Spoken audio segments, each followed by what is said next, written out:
Welcome to Sweet Life Beat Life. We hope this video helps. In this video, I will explain how to get a crosshair in Roblox MM2 mobile. Then immediately we will see how it radically boosts your accuracy. A well-placed crosshair gives you a much better chance at hitting your targets, especially in fast-paced scenarios. This small addition can truly transform your gameplay, allowing for quicker reactions and more reliable shots.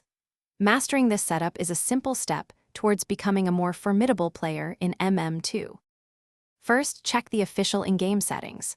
Open Roblox, then launch MM2 and find the settings icon, which usually looks like a small gear.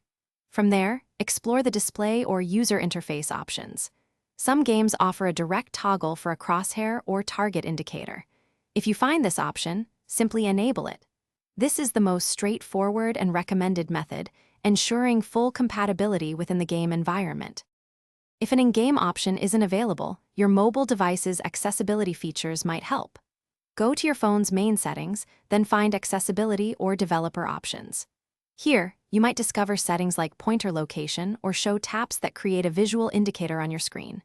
While not a true crosshair, these can serve as a guide.